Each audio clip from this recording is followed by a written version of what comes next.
I must, in spite of the ovation, say that to be popular may not be always to be right. Romanticizing religion the way you have done goes against the grain of the facts on the ground. The fact of the matter is, religion, both in this country and elsewhere in the world, has been responsible for far more deaths than any other activity of human being has been. Definitely, I'm not The disagreeing fact with that. is, No, you're not making the distinction between seeking and believing. no, we'll come to that. Let No, me no, say no, my no. piece. You cannot come to that later. You have to look at it now because… No, I will choose to. No, no, I will no. choose to tackle it when I choose to tackle it. No, no, I want to tackle it I'm not here as now. your follower. No, I'm no, here no. as a debater. All We right. are in a conversation. You have asked me a question, We are let here- me complete it. I have no? not asked you a question. I'm You stating already something. asked. No, I have not asked you a question. I've said, I've made a statement that religion has been responsible for far more deaths than any other human activity. I'm also saying that you are happily confusing myth and history and talking about Rama and Krishna walking the earth. Now, it's I didn't say earth, debatable I said whether this is geography. history or myth. Shiva having a conversation with his wife and somebody having a conversation with somebody. You can't confuse history and myth and wade into all of this and run a logical argument. I know you are not for logic. At least you don't think logic is the end all of all discussion, at least from the book, which I respect that point of view. Science is not the end. It is for science to discover the beginning of the cosmos and the end of the cosmos. Science is in a process of seeking, of becoming. Religion has become, unfortunately, a certitude, a terrible certitude, which is creating more division, more fraction, more, I think, dishonesty in life, all around us. And that's become even more so in the current age. That's what I started out by saying. We are in an age of godmen. We are in an age of so-called, new age gurus, market gurus. Branding is a symptom. Look at all the branding of all the gurus that are going on. It's ridiculously ostentatious and market friendly. So I'm sorry, but I hope you don't get offended. You are giving your opinion about everybody in the universe without knowing a thing about them. Yeah, but that's not your monopoly. Guruji, that is not your monopoly. I'm not here to pass a judgment on you or anybody else. No, because you said that about me. That I'm saying. But you're saying these are market forces, these are godmen. Whoever in this country called himself a godman, only the goddamn journalists are doing this all the time. Sure. I am not exempting my persona as a journalist. Does not prevent me. Have you seen one person who said, I'm a god man? Of course, you are saying that. In your book, you are saying that. What I'm saying? You are saying, I will do this, I have magic, I create all these things, I touched and created vibrations, I created power there.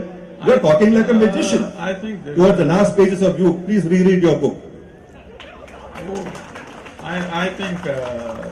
I think you need to little educate yourself about English language then. How did I make a mistake? You're making up things.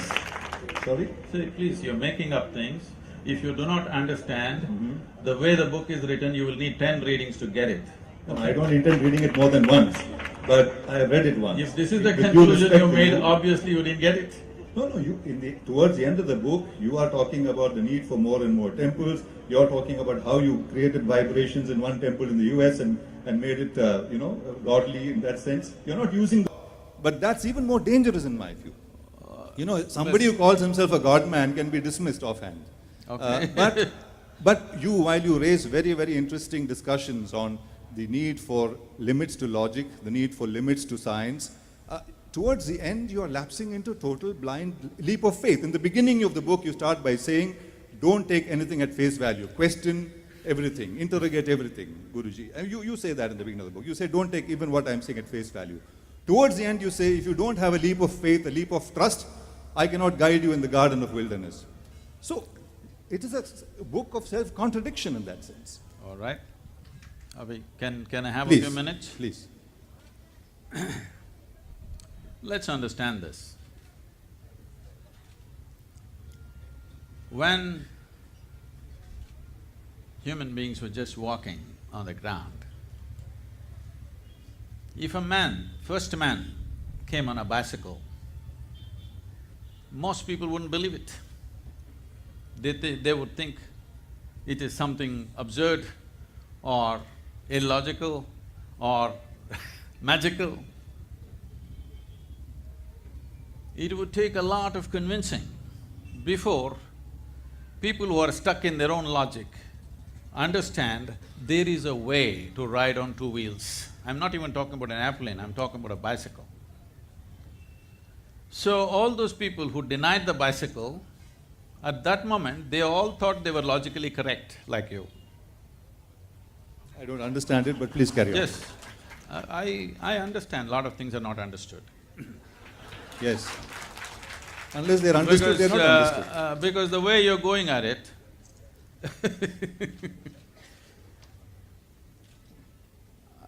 whatever this leap of faith business you're talking about, there is no question of faith here.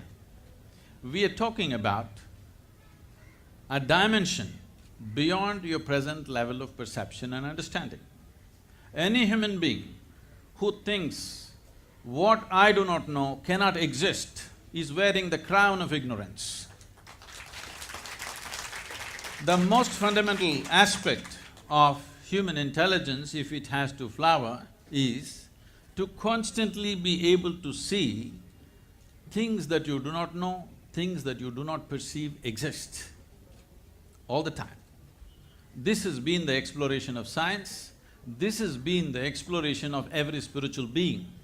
If you do not understand the difference between crude logic which binds you down and a logic which evolves you into a different dimension of existence, that is what we're trying to change. That is what we're trying to touch people with, that they do not have to limit themselves to their present dimension of logic and intelligence. There is a way to transcend this, there is a way to touch other dimensions of life. You thinking anything that you don't understand cannot exist is… Thank you.